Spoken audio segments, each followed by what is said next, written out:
Hello and welcome to Victory is Yours channel. This is chapter 3 in the series of class 6th NCERT science. Let's begin. The name is Fiber to Fabric. So Paheli and Bujo won the first prize in science quiz competition held at this school. They were very excited and decided to use the prize money to buy clothes for their parents. तो ये पहेली and बुजो दो imaginary characters हैं यहाँ इस science book में, जो समय समय पे चैप्टर्स में अपीयर होते हैं कुछ अच्छे क्वेश्चंस लेके, कुछ अच्छी चीज़ें लेके। तो they have one a competition और उनको कुछ प्राइज मनी मिला है और उससे वो अपने मम्मी पापा के लिए कपड़े खरीदना चाहते हैं। When they saw large variety of cloth material they got confuse, और वहाँ पे जब उन्होंने देखा बहुत से तरीके के कपड़े तो वो कन्फ्यूज हो गए। The shopkeeper explain them some clothes और fabrics were cotton, some were synthetic. He also had woollen mufflers and shawls, और उनके पास वुलन मफलर्स भी थे, शॉल्स भी थे। There were many silk saris as well, और वहाँ पर सिल्क की साड़ियाँ भी थीं। Paheli and Bujo felt very excited, they touched and felt these different fabrics. Finally they bought a woollen muffler and a cotton sari, और अंत में उन्होंने क्या खरीदा, एक वुलन मफलर खरीदा और एक कॉटन की साड़ी खरीदी। After their visit to the cloth shop, Paheli and Bujo began to notice various fabrics in their surroundings, और जब वो क्लॉथ शॉप से होके आए तो फिर उनको समझ आई कि अरे बहुत से तरीके के कपड़े होते हैं। तो उन्होंने अपने सराउंडिंग में तरह तरह के कपड़ों पर ध्यान देना शुरू किया। They found that the bed sheets, blankets, curtains, table clothes, towels and dusters were made from different kinds of fabrics, और उनको ये पता चला कि ये सारी चीज़ें अलग अलग तरीके के फैब्रिक से, कपड़ों से बनी हैं। Even their school bags and the gunny bags were made from some kind of fabric, और उनका स्कूल बैग और जो गनी बैग है ना, जो आलू वगैरह के जो बोरे होते हैं, बोरियाँ, वो भी अलग तरीके के फैब्रिक से बने हैं। They tried to identify these fabrics as cotton, wool, silk and synthetic. Can you also identify some fabrics? अब यहाँ पे एक्टिविटी है, visit a nearby tailoring shop, collect cuttings of different fabrics left over. So आप ये सब देख सकते हैं। Select a piece of cotton fabric labeled in activity 1. Now try to find a loose thread yarn at one of the edges and pull it out. If no loose yarns are visible, you can gently pull out one with a pin or needle. We find that fabric is made up of yarns arranged together. What are these yarns made of? तो अब आप यहाँ देख पा रहे हैं कि एक अगर आप कपड़े का टुकड़ा लें और उसके किसी एक कोने से एक धागे को खींचना शुरू करें, यार्न, ठीक है, तो वो तो कपड़ा जो है उसमें से वो धागा निकलना शुरू होता है। तो आप देखेंगे कि वो धागा जो एक पर्टिकुलर पैटर्न में उसमें बिना हुआ है ना, उससे वो फैब्रिक बनता है। तो ये धागा किस चीज़ का बना है, इसकी बात करते हैं, fibre. So take out a yarn from a piece of cotton fabric. Place this piece of yarn on the table. Now press one end of the yarn with your thumb. Scratch the other end of the yarn along with its length with your nail as shown. Do you find that this end yarn splits up into thin strands? और जब आप उस धागे को एक side से अपने नाखून से खरोचेंगे, है ना, तो आपको और पतले तार दिखेंगे, ठीक है, धागे के और पतले तार दिखेंगे इस तरीके से, जैसे यहाँ 3.5 में दिख रहा है। So You might all have observed something similar when you try to thread a needle. आप ऐसा तभी भी देखते हैं जब आप सुई में धागा डालने की कोशिश करते हैं ना, तो धागा जाता नहीं और वो धागा खुल जाता है, ठीक है।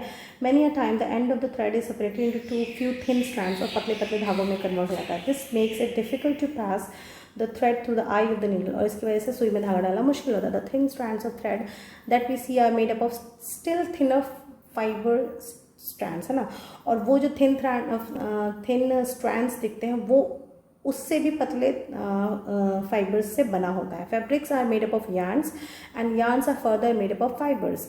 What do these fibers come from? Where do these fibers come from? है ना, तो फैब्रिक जो है, जो हमारे ये कपड़ा है, वो किसका बना होता है, यार्न का बना होता है, और यार्न किसके बने होते हैं, फाइबर्स के बने होते हैं। अब फाइबर्स कहाँ से आते हैं? The fibres of some fabrics such as cotton, jute, silk and wool are obtained from plants and animals. तो जो कॉटन, जूट या सिल्क या वुल का है वो कहाँ से आता है, प्लांट्स एंड एनिमल्स है। These are called natural fibres, इसलिए ये क्या है, नेचुरल फाइबर्स है।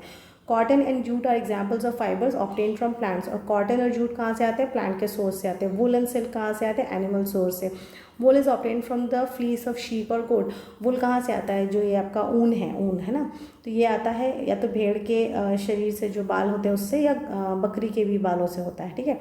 It is also obtain from the hair of rabbits, yak and camels, और कुछ जगहों पे कुछ ऐसे खरगोश या याक और कैमल्स होते हैं जिन वहाँ पर उनके शरीर के बालों से भी हम ऊन बनाते हैं। Silk fibre is drawn from the cocoon of the silk worm. और सिल्क फाइबर कहाँ से आता है? सिल्क वॉर्म, यानी जो रेशम का जो कीड़ा होता है उसके कोकून से आता है। For thousands of years natural fibres were the only ones available for making fabrics.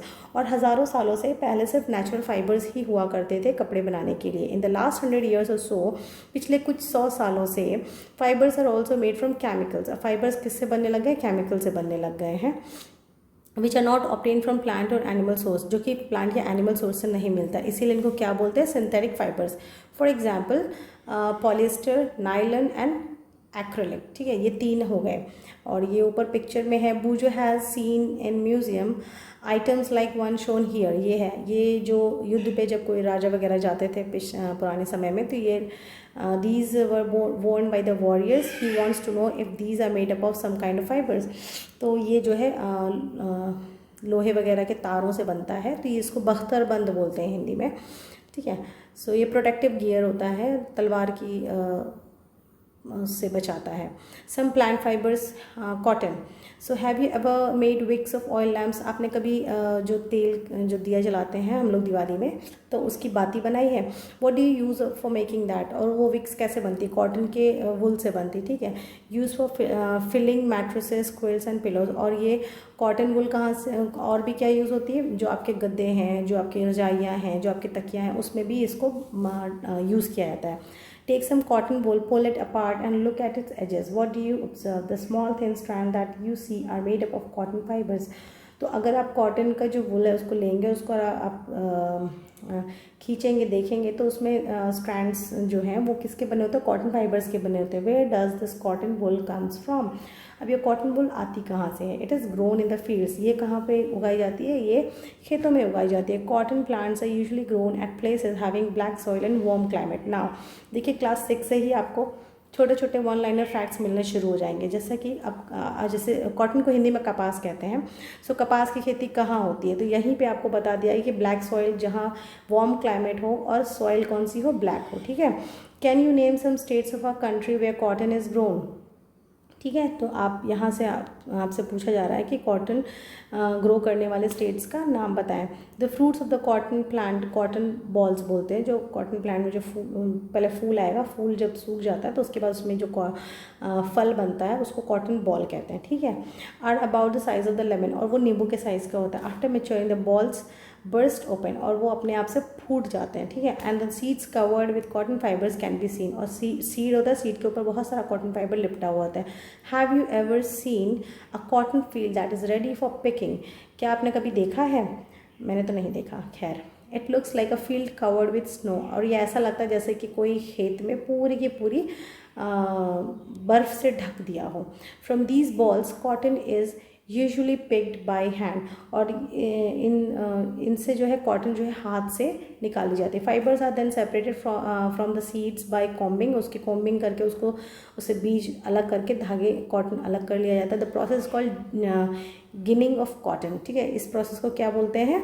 The process is called ginning of cotton. India में एक्चुअली हम लोग इंडियन एक्सेंट में इसको गिनिंग बोलते हैं, अमेरिकन में इसको जिनिंग भी कह सकते हैं। So you can see what you like.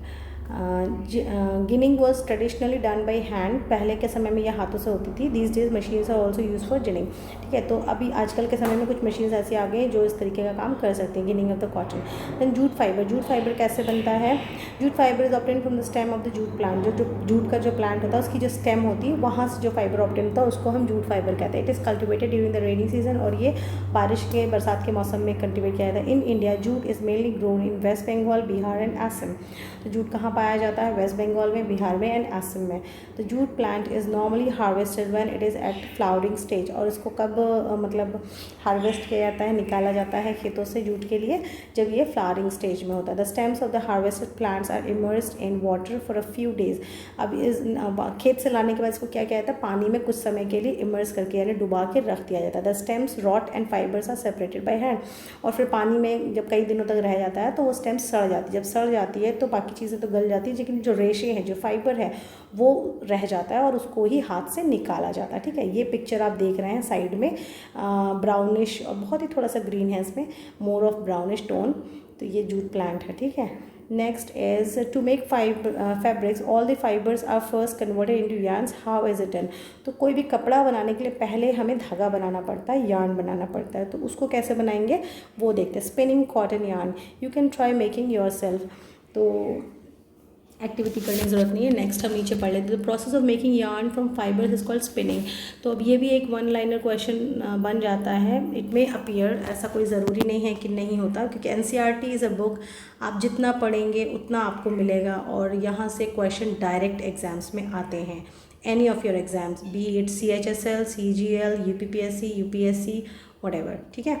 तो the process of making yarn from fibres is called spinning. तो जब फाइबर्स से, है ना, जो रेशे हैं फाइबर्स, उससे जब धागा बनता है, यार्न बनता है, तो उस प्रोसेस को क्या बोलते हैं, स्पिनिंग बोलते हैं। और ऊपर हमने क्या पढ़ा था, जब सीड्स से फाइबर्स यानी रेशों को अलग करते हैं उसको क्या बोलते हैं, गिनिंग। ओके, गिनिंग या जिनिंग, जैसा आप कहना चाहें। In this process fibres from the mass of cotton wool are drawn out and twisted. और उसको कॉटन वूल के मासेस को ऐसे खींच के निकाला जाता है और ट्विस्ट करते चलते हैं, मलते चलते, बोलते हैं ना, मलो इसको। This brings the fibres together to form a yarn. और इसकी वजह से सारे रेशे एक साथ आकर के जब मलते हैं, उसको ट्विस्ट करते हैं, तो सारे फाइबर्स इकट्ठे होकर, रेशे इकट्ठे होकर एक पतले धागे का रूप ले लेते हैं। The simple device use for spinning is a hand spindle called takli. Okay, तो हाथ से एक डिवाइस है वो यूज़ होती है, उसको टकली बोलते हैं। मैंने नहीं देखा है इसलिए मुझे नहीं पता, और मुझे सिर्फ चरखे का ही पता है। Another hand use device is charkha, Gandhi ji का चरखा, है ना। Use of charkha was popularized by Mahatma Gandhi as part of the independence movement. He encourage people to wear clothes made of home spun yarn. और उन्होंने ही इंकरेज किया कि आप अपने घर का, अपने चरखे का बना हुआ, घर का बुना हुआ यार्न पहने, ठीक है, जिसको कि खादी कहा जाता है। एंड और इम्पोर्टेड क्लॉथ्स को बैन कर दिया, या आप उसको त्याग दें, छोड़ दें, और जिसकी वजह से वहाँ की मिल्स, जो ब्रिटेन की मिल्स हैं, उनको काफ़ी घटा हुआ, नुकसान हुआ। To popularise and promote khadi, the government of India constituted a body called Khadi and Village Industries Commission in 1956। Now this is a very important question over here, कि आपका खादी का स्थापना कब हुई, तो 1956 में। और इसका अब देखिए, यहाँ पे आपसे पूछा जा सकता है, आपको लगेगा कि खादी है, तो ऑप्शन में कभी गांधी जी रहेंगे, तो हमें लगेगा कि गांधी जी ने ही किया होगा, ऑफ कोर्स उन्होंने पॉपुलराइज किया, बट नहीं, ये एक गवर्नमेंट इंस्टीट्यूशन है, और गवर्नमेंट ने इसको बनाया 1956 में, ठीक है। और इसका मकसद था खादी को प्रमोट करना, पॉपुलराइज करना। Spinning of yarn on a large scale is done with help of spinning machines. और अब आज के समय में बहुत ज़्यादा क्वांटिटी में सब कुछ करना होता है, तो बड़ी बड़ी मशीन्स होती हैं, ठीक है। Spinning machines, yarns are used to make fabrics. और जब यार्न्स बन जाते हैं, जब धागा बन जाता है, तो फिर उस धागे से कपड़ा बनता है। अब यार्न टू फैब्रिक का देखते हैं। There are many ways by which fabrics are made from yarns. अब इसमें कई तरीके से बनते हैं। The two main process are weaving and knitting. और दो प्रोसेस कौन से हैं, वीविंग बुनाई का, और निटिंग, निटिंग भी बुनाई ही होता है, आई गेस। ओके, वीविंग देखते हैं। The process of arranging two sets of yarn together to make a fabric is called weaving. तो जब दो धागों को मिला करके कोई फैब्रिक बनता है, तो उसको क्या बोलते हैं, वीविंग। अब ये एक चीज़ है यहाँ पे ध्यान रखने की, कि जब दो धागे मिलके बनते हैं तो उसको वीविंग कहते हैं। और निटिंग क्या है, अच्छा, स्वेटर, ओके। तो जब यहाँ धागों की बात हो रही है तो वीविंग है, और जब वुल की बात होगी तो निटिंग होगी, ओके। सो ये तरह तरह की वीविंग पैटर्न्स है, देखिए पेपर्स के थ्रू, ये यहाँ पे दिख रहा है पेपर में। Then sheets are dotted lines and unfold. और ये निटिंग का एग्जाम्पल है, जो हमारी मम्मियाँ स्वेटर बुना करती हैं। Then in a similar manner, two sets of yarn are woven to make a fabric. The yarns are much thinner than our paper strips. Of course, weaving of fabric is done on looms. अब ये जो weaving of fabric है, ये किस पे होती है, looms पे होती है। अब वो looms जो हाथ से चलाए जाते हैं, उसको क्या looms मीन्स करघा। तो जब हाथ से चलाते हैं तो हथ करघा, ठीक है। और जब बिजली से चलता है तो इलेक्ट्रिक, ओके। सो अब आपको सब चीज़ें समझ में आ रही होंगी कि क्यों हाथ की बनी साड़ियों का, या जो हाथ के बने हुए कपड़े होते हैं, वो ज़्यादा महंगे क्यों होते हैं, क्योंकि उसमें ह्यूमन लेबर इन्वॉल्व है ना, तो उसका प्राइस है। Knitting, have you notice how sweaters are knitted. In knitting a single yarn is use to make a piece of fabric. अच्छा, ये एक डिफरेंस है, देखिए। ये एक क्वेश्चन हो सकता है कि वीविंग और निटिंग में डिफरेंस क्या है। मुझे लग रहा था कॉटन या वीविंग का होगा, बट नहीं।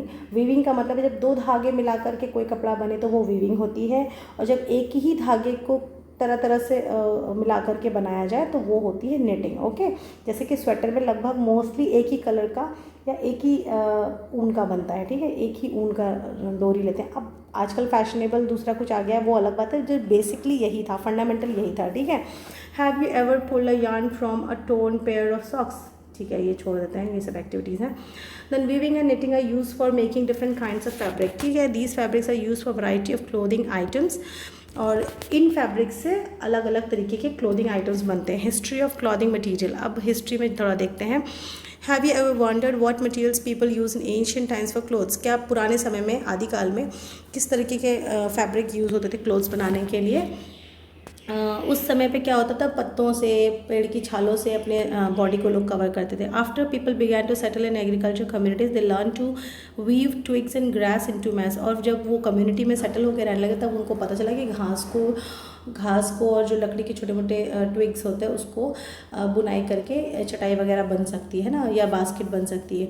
Wines, animal fleece and hair were twisted together into long strands, है ना, लताओं को, जानवरों की जो खालें होती है उसको या उनके बालों को ट्विस्ट करके और लंबे लंबे स्ट्रैंड्स बनाए जा सकते हैं, डोरियाँ बनाई जा सकती हैं। These were woven into fabric, और फिर उसको वीविंग करके फैब्रिक्स बना सकते हैं। The early Indians wore fabrics made of cotton that grew into the regions near the river Ganga, तो जो अर्ली इंडियंस थे वो कौन सा फैब्रिक, कौन सा कपड़ा पहनते थे, कॉटन का पहनते थे, जो कहाँ पे ग्रो करती थी, गंगा रिवर के रीजन में ग्रो करती थी। Flax is also a plant that gives natural fibres, flax भी एक तरह का प्लांट है जो कि नेचुरल फाइबर देता है। In ancient Egypt cotton as well as flax were cultivated near the river Nile and were use for making fabrics, तो जो इजिप्ट की सभ्यता की बात हो रही तो वहाँ पे कौन से कपड़े यूज़ होते, कॉटन तो यूज़ होता ही था, फ्लैक्स भी यूज़ होता, और इंडिया में क्या यूज़ होता, सिर्फ गंगा रीजन में सिर्फ कॉटन यूज़ होता था, ठीक है। In those days stitching was not known, उस समय लोग सिलाई वगैरह नहीं जानते थे। People simply drape the fabrics, इसलिए वो सिर्फ कपड़ों को लपेट लेते थे अपने अराउंड, ठीक है। Different parts of the body, many different waves of draping fabrics were use. The invention of swimming needle, और जब सिलाई की सुई का जब मतलब आविष्कार हुआ तो लोगों ने स्टिचिंग करने को सीखा, है ना, स्टिचिंग की समझ आई उनको। Stitching clothes have gone through many variations since invention, but it is not amazing that even today sari, dhoti, lungi, turban is used as an unstitched piece of fabric। तो ये सारे जो है ना, साड़ी है, धोती है, लुंगी है, टर्बन यानी पगड़ी, ठीक है, तो ये सारी चीज़ें क्या है, इसमें एक लंबा सा खुला सा कपड़ा होता है, वो सीधे सीधे बस लपेटा जाता है। Okay, so just as there is a large variety in the food eaten all over our country, तो जिस तरीके से हमारे पूरे देश में एक लार्ज वैरायटी है हमारे भोजन में, हमारे खान पान में, उसी तरीके से लार्ज वैरायटी है हमारे कपड़ों में, है ना, क्लोथिंग आइटम्स में। तो देखिए कॉटन रोल्स है, उसकी जिनिंग करके या गिनिंग करके फाइबर बनता है, फाइबर की स्पिनिंग करके यार्न बनता है, यार्न की निटिंग या वीविंग करके फैब्रिक बनता है। बस इतनी सी ही बात थी। So this is all about this chapter. Summary में एक ही लाइन है, देख लेते हैं। This is a variety of clothing material of fabric such as cotton, silk, wool and polyester. तो there is a variety of clothing material. तो कौन से मटेरियल्स हमने पढ़े, कॉटन पढ़ा, सिल्क पढ़ा, वूल पढ़ा, पॉलिस्टर पढ़ा। जैसे कॉटन, सिल्क एंड वूल जो है वो नेचुरल फाइबर है, पॉलिस्टर क्या है, सिंथेटिक फाइबर है या आर्टिफिशियल है। उसमें भी कॉटन जो है वो प्लांट सोर्स से आता है, सिल्क एंड वूल जो है एनिमल सोर्स से आता है। So that's it for today friends, thank you so much for listening. Please share, please subscribe. आपके घर में अड़ोस पड़ोस में जो भी कोई छोटे बच्चे हैं 6 स्टैंडर्ड्स के हैं, या जो भी जिसको भी थोड़ी सी क्यूरियोसिटी हो पढ़ने की कोई उम्र नहीं होती। सो बस आप वीडियोस को देखें, फास्ट करके भी देख सकते हैं। मैंने वर्ड टू वर्ड पूरा लगभग पूरे चैप्टर को कवर किया है। So thank you so much.